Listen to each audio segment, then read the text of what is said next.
Oi, o Faz Aí de hoje é com você. Observe as sombras. A sombra dos objetos, as sombras das pessoas, as sombras do ambiente.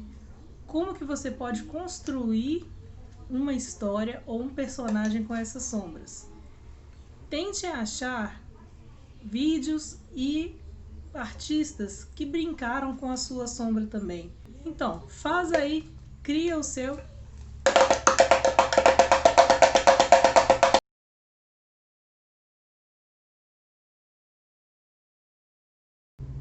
No vídeo de hoje a gente vai aprender um pouco sobre a história das sombras, do teatro de sombra, como que é contada essa história desde a antiguidade lá do lado da China, e tudo que você vai ver é um pouquinho de como fazer, de onde veio e praticar.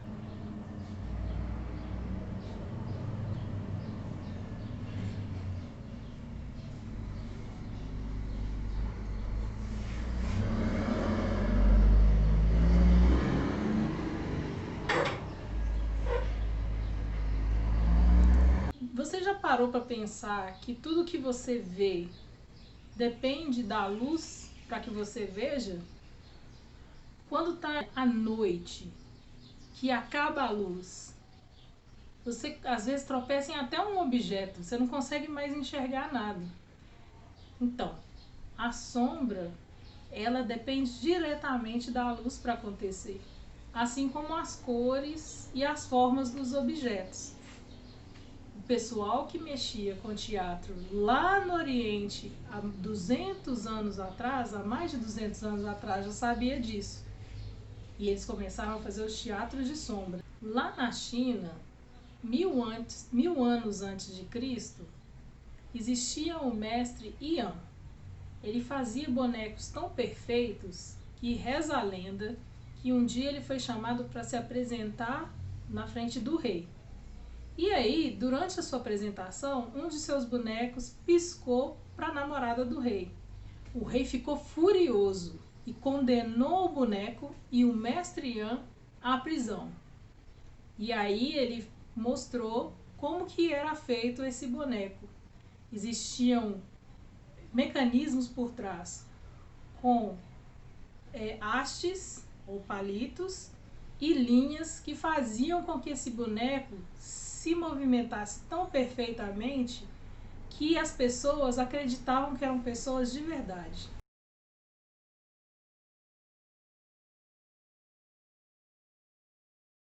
Agora, para fazer os nossos personagens do teatro de sombra, vamos precisar de cola, tesoura, palito de churrasco. Lembre de pedir o papai e a mamãe de cortar as pontas. E os personagens. Esses aqui eu fiz uma pesquisa na internet. Coloquei a folha próximo ao celular e contornei. A gente vai ter aqui o cachorrinho, a bola e a nossa menininha.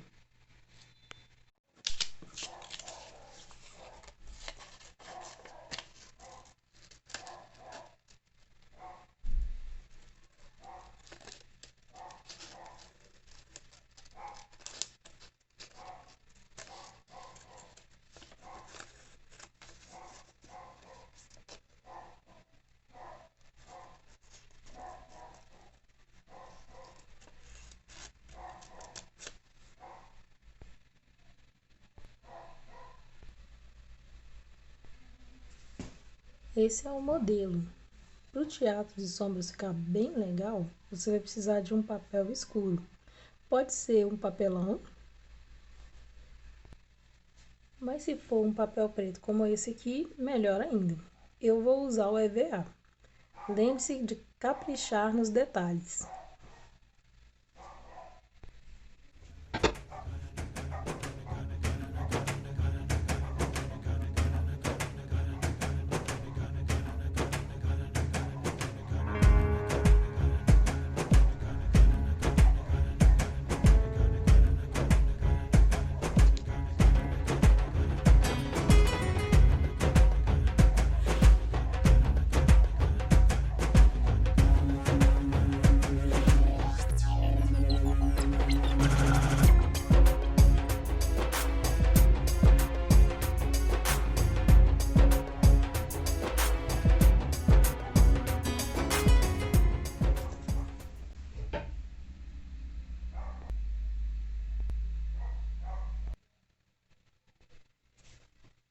Pronto, agora é simples.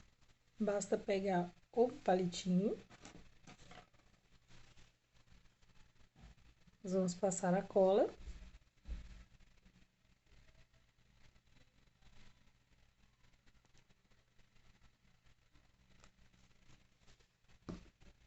E colar no nosso personagem.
Como nessa ilustração que mostra o teatro de sombras, da cena de A Sombrinha Emprestada, que eram bonecos de luva.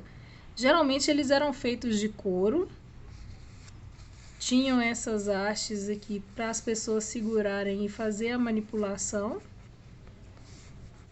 e eram todos recortados manualmente, e por trás deles se jogava uma luz.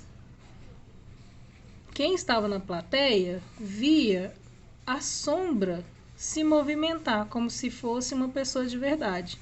Por isso ele ganhou o nome de teatro de sombras. A sombra ela varia em relação ao objeto dependendo da hora do dia e a posição do sol. Eu vou demonstrar aqui para vocês com a lanterna de um celular e um objeto.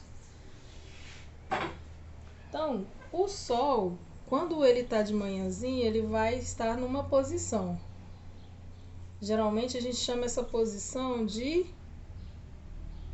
leste. Quando chega meio-dia, o sol ele está praticamente em cima do objeto. Olha lá como é que a sombra dele agora praticamente sumiu. Esse é o sol de meio-dia. O sol, na hora de se pôr, ele vai para outro lado extremo, que é o oeste. E aí a sombra ela começa a surgir novamente, tá vendo? À medida em que eu movimento a posição da luz, a minha sombra anda também. Ela muda de tamanho, ela muda de posição. E é a partir daí que a gente começa a brincar. Já na Índia, o teatro ele começa há mais ou menos 200 anos antes de Cristo. Essa é uma cena do personagem Ramayana da peça o Mahabharata. Você põe água para eles? Na Índia, o teatro de bonecos começa mais ou menos 200 anos antes de Cristo. Ele era feito em procissões, onde tinham os artistas, os músicos e o público. Aqui você vai ver que a construção do boneco é bem parecida com o que a gente faz hoje com a pipa, olha só. Eu tenho hastes de bambu e o personagem é desenhado e colado por cima para que possa ser movimentado, articulado. Lá nesse tempo, na China, na Índia, os bonecos eram feitos de couro. Eles eram tratados para ficar bem transparentes e depois pintados por cima com tinta apropriada. Ali eles construíam cenários, personagens. Em alguns momentos também se recortava dentro dos cenários e dos personagens para que eles ficassem articulados. Para cada articulação, ou seja, para cada movimento que eu queria fazer, eu tinha um pauzinho de bambu colado naquele movimento. Por exemplo, eu desenhava um braço inteiro, mas eu queria fazer esse movimento da mão. Então eu tinha aqui uma haste, um bambu, que eu fazia esse movimento aqui do boneco. Hoje a gente pode utilizar papéis no lugar do couro, papel de seda, cartolina. Você pode desenhar o seu personagem, ver quais movimentos que você gostaria que ele fizesse e colocar a haste nesses movimentos, nesses lugares onde você quer movimentar, né? Como o exemplo que eu dei da mão. Outra técnica que a gente pode utilizar é fazer esses personagens de objetos e brincar com as sombras. Esses objetos, como no exemplo que a gente mostrou hoje, podem ser objetos mesmos estáticos, mas eu também posso fazer personagens com as minhas próprias mãos. Não sei se vocês já viram, mas aquela brincadeira de fazer o cachorrinho ou o gatinho. Experimente fazer isso com a luz do celular projetada na parede. Você vai ver personagens ganhando vida.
Se for passar o álcool, lembre-se de sempre ser o álcool em gel, que ele protege e não use perto do fogo, tá? Passou o álcool em gel, mesmo movimento, para espalhar bem e ficar bem protegido, tá pronto.